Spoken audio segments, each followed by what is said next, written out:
এমনটি হতে পারে যে আপনি একজন জিনিয়াস, কিন্তু এই কথাটি আপনি এতদিন ধরে জানতেন না। আপনাদের মধ্যে থেকে অনেকে হয়তো ভাবতে পারেন যে আমার তো পরীক্ষায় এত মার্কস আসে না, ধুর আমি কোনো কাজেরই না। জিনিয়াস তো দূরের কথা, আমার দ্বারা সাধারণ কাজগুলি হবে না। কিন্তু বন্ধুরা, জিনিয়াস বলতে আমি তাদের বোঝাচ্ছি না যারা এক্সামে 100 মার্কসের মধ্যে 100 মার্কস তোলে। জিনিয়াস কথাটির মানে একটু আলাদাই। নিজের ভেতরে একটু উকি মারে দেখুন। এমনও হতে পারে আজকের এই ভিডিওটির শেষে হয়তো আপনি আপনার ভেতরের সেই সুপার হিউম্যানকে খুঁজে পেতে পারেন, যাকে হয়তো আপনি এতদিন ধরে গুরুত্বই দেননি। এটি তো একটি সাধারণ ব্যাপার যে কোনো ব্যক্তি বহু বছর পড়াশোনা করার পর জিনিয়াস হন। কিন্তু আপনি কি জানেন, রিসেন্টলি সায়েন্টিস্টরা কিছু ট্রেটস বা লক্ষণকে আবিষ্কার করেছেন, যার মাধ্যমে আপনি জানতে পারেন যে আপনি একজন জিনিয়াস ব্যক্তি না একজন সাধারণ ব্যক্তি। আমি এমনই কিছু বিহেভিয়ার এবং হ্যাবিটস অর্থাৎ আচরণ এবং অভ্যাস সম্বন্ধে বলবো, এবং সেগুলি যদি আপনাদের মধ্যে থেকে থাকে তাহলে আপনি ডিসাইড করতে পারবেন যে আপনি একজন জিনিয়াস না সামান্য ব্যক্তি। আরেকটি কথা আমি আপনাদের বলে দিই, যে বিষয়গুলি নিয়ে আমি আপনাদের আলোচনা করব সেগুলিকে ফানি বা হাস্যকর বলে আপনি মনে করে নিয়েন না, কারণ বিজ্ঞানীরা মানুষের ব্রেনকে বহু বছর রিসার্চ করার পর এই সাইনগুলিকে ডিসকভার করেছেন। তাই আমি আপনাকে যে ইনফরমেশন দিতে চলেছি সেটি সায়েন্টিফিক এবং আপনার কাজের। এই ভিডিওটিকে লাস্ট অবধি দেখুন এবং শেষে আপনি জানতে পেরে যাবেন যে আপনি একজন জিনিয়াস না সামান্য ব্যক্তি। যে সমস্ত বিষয়গুলিকে আমি আপনাদের বলবো সেই সমস্ত বিষয়গুলিকে আপনারা আপনাদের সঙ্গে ম্যাচ করাবেন এবং তুলনা করে দেখবেন যে সেগুলি মিলছে কিনা। সেই ট্রেটস বা লক্ষণগুলি যদি আপনার সঙ্গে মিলে যায় তাহলে আপনি বুঝতে পারবেন যে আপনি একজন সামান্য ব্যক্তি নন, আপনি একজন জিনিয়াস ব্যক্তি এবং আপনি অন্যদের থেকে আলাদা।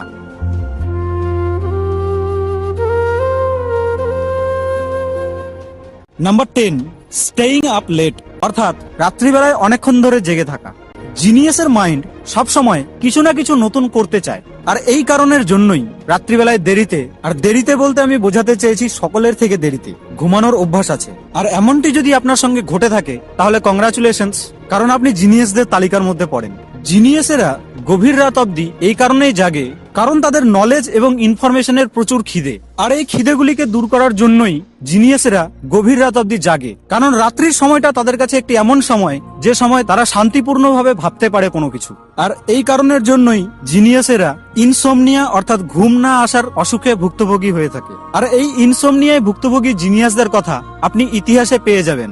মহান সায়েন্টিস্ট নিকোলা টেসলা, যার কারণের জন্য আপনার বাড়িতে ইলেকট্রিক পৌঁছায়, তিনি দিনে মাত্র 1.5 থেকে 2 ঘন্টা ঘুমোতেন। Leonardo da Vinci, the great painter, যিনি মোনালিসা চিত্রটি এঁকেছিলেন, তিনি দিনে কেবলমাত্র 3 ঘন্টা ঘুমোতেন। এই ধরনের বহু এক্সাম্পলস আছে যেগুলিকে আপনি ইন্টারনেটে সার্চ করে দেখে নিতে পারেন। Number 9, laziness. আপনি বিশ্বাস করুন অথবা না করুন, কিন্তু সায়েন্টিস্টদের এই রিসার্চে পাওয়া গেছে যে সমস্ত লোকেরা জিনিয়াস বা ব্রিলিয়ান্ট হয় তারা সাধারণ লোকের তুলনায় লেজি অর্থাৎ অলস হয়। তার মানে এ নয় যে এখন থেকে আপনি লেজি হয়ে যাবেন। এই কথাটির একটি সায়েন্টিফিক এক্সপ্লেনেশন রয়েছে। সারা দিনে আপনি যে সকল খাবারগুলি খান এবং সেখান থেকে যে পরিমাণ এনার্জি তৈরি হয় তার 20% এনার্জি আমাদের ব্রেন ইউজ করে। জিনিয়াস ব্যক্তি যখন কোনো কাজ করে, কোনো কথা ভাবে বা কোনো জিনিস খোঁজার চেষ্টা করে, তখন তাদের ব্রেন স্বাভাবিকের থেকে বেশি পরিমাণে এনার্জি ইউজ করে, কারণ তাদের ব্রেন বেশি ইন্টেলিজেন্ট হয়। আর এই কারণেই তাদের ব্রেন খুব তাড়াতাড়ি অলস হয়ে পড়ে।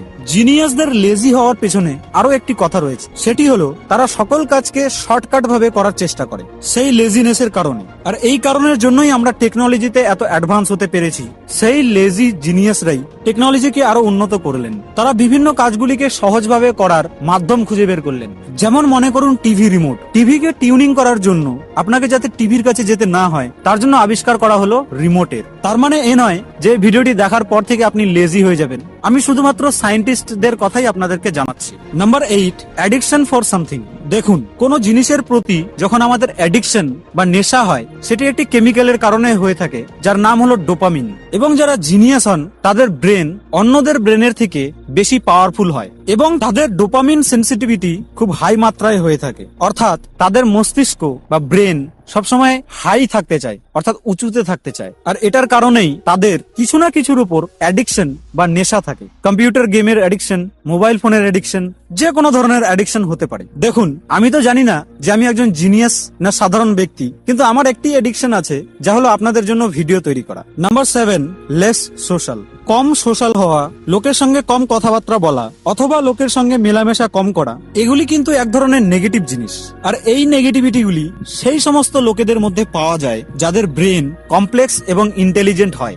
তাদের মধ্যেই এই লক্ষণগুলি পাওয়া যায়, কারণ তাদের থিঙ্কিং কমপ্লেক্স হয়। সে কারণেই তারা সোসাইটিতে বেশি কথাবার্তা বলা এবং লোকের সঙ্গে বেশি মেলামেশা করা তাদের পছন্দ হয় না। তাদের ইন্টারেস্ট এবং ভাবনা সোসাইটির বাকি মেম্বারসদের থেকে একদমই আলাদা। একটি নয়, দুটিও নয়, হাজার হাজার রিসার্চে পাওয়া গেছে যে intelligent people are less social. Number 6, search for new things and travelling. যদি আপনি নতুন নতুন জায়গায় যাওয়া পছন্দ করে থাকেন তাহলে কংগ্রাচুলেশনস, কারণ জিনিয়াসদের ব্রেন নতুন জায়গাকে এক্সপ্লোর করতে ভালোবাসে। একটি শব্দ আছে যাকে আমরা বলি নোভেলটি। এই নোভেলটি কথাটির মানে হলো যে কোনো জিনিসকে দেখা। তো জিনিয়াসদের মধ্যে এই নোভেলটির ইচ্ছা খুব বেশি পরিমাণে থাকে। তারা সবসময় নতুন জায়গাকে এক্সপ্লোর করতে ভালোবাসে। আমার এই ভিডিওটি দেখে প্রতি সেকেন্ডে আপনার কিছু নতুন জ্ঞান লাভ হচ্ছে। তো এই যে নিউ বা নতুন শব্দটি, এই শব্দটি হলো নোভেলটি। তো যদি আপনি আমার সাবস্ক্রাইবার হয়ে থাকেন এবং নতুন নলেজ গেইন করতে চান তাহলে কংগ্রাটস, কারণ আপনি জিনিয়াসদের তালিকার মধ্যে পড়েন। Number 5, thinking before sleeping. ঘুমানোর আগে কোনো বিষয়কে নিয়ে যদি আপনার ভাবার অভ্যাস থাকে তাহলে ফের আপনাকে কংগ্রাচুলেশনস এবং ওয়েলকাম টু জিনিয়াস গ্রুপ। এর আগের দিনটিতে কি কি হয়েছিল, আজকের দিনে কি কি ঘটনা ঘটলো এবং কালকে কি কি ঘটনা ঘটবে, এই সমস্ত বিষয়গুলি ঘুমানোর আগে যদি আপনার মস্তিষ্ক ভেবে থাকে তাহলে এটি একটি সংকেত যে আপনি একজন জিনিয়াস। এটার কারণ হলো আপনার ব্রেন স্মার্ট এবং সে আপনাকে কোনো না কোনো কিছু ভাবার বিষয় সবসময় দিয়েই থাকে, যাতে পরের দিনের কোনো ঘটনাকে আপনি ভালোভাবে হ্যান্ডেল করতে পারেন। যারা নর্মাল লোক হয় তারা বেশি ভাবনা চিন্তা করে না, কিন্তু যারা জিনিয়াস হয় তাদের ব্রেনের মধ্যে সবসময় কোনো না কোনো অ্যাক্টিভিটি হতেই থাকে। সে প্রতিটা জিনিসকেই খুব গভীরভাবে দেখে। Number 4, curious nature.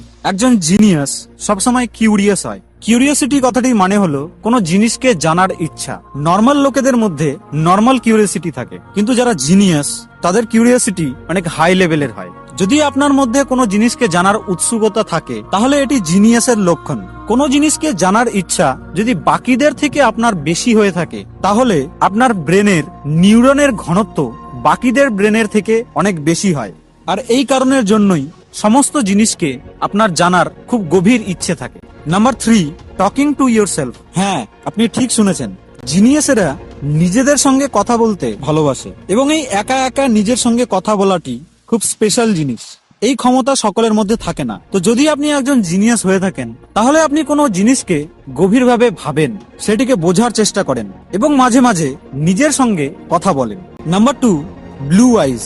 এই কথাটা তো আপনি নিশ্চয়ই জানেন যে পৃথিবীর এই 700 কোটি পপুলেশনের মধ্যে মাত্র 8% লোকের ব্লু আইজ আছে। কতগুলি ইউনিভার্সিটির রিসার্চে পাওয়া গেছে যে যাদের ব্লু আইজ থাকে তারা স্ট্র্যাটেজিক থিঙ্কার বা রণনৈতিক বিচারক হয়ে থাকে। Number 1, nail sign.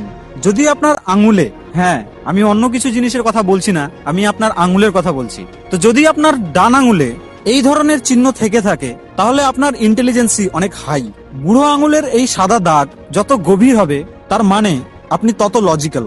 এটি একটি রেয়ার জিনিস, কারণ খুব কম লোকেদের মধ্যেই এই জিনিসটিকে দেখতে পাওয়া যায়। ঠিক তেমন ভাবেই যেমন ভাবে ব্লু আইজ এর কথা আমরা উল্লেখ করলাম, কিন্তু বুড়ো আঙুলের মধ্যে এই সাদা দাগ ইস্টার্ন কান্ট্রিগুলির মধ্যে অর্থাৎ ইন্ডিয়া, পাকিস্তান, বাংলাদেশ, নেপাল, এই সমস্ত দেশগুলির লোকেদের মধ্যে বেশি দেখতে পাওয়া যায়। আর এই কারণের জন্যই হয়তো আমাদের বলা উচিত we eastern people are intelligent. তো এই 10টি ট্রেডস এর মধ্যে থেকে আপনার মধ্যে কোন কোন ট্রেডস আছে সেটি কমেন্ট বক্সে অবশ্যই আমাকে বলবেন, কারণ আমি জানতে চাই যে এই 10টি ট্রেডস এর মধ্যে থেকে আপনাদের মধ্যে কয়টি করে ট্রেডস রয়েছে। যদি আপনাকে এই ভিডিওটি ভালো লেগে থাকে তাহলে লাইক ও শেয়ার অবশ্যই করবেন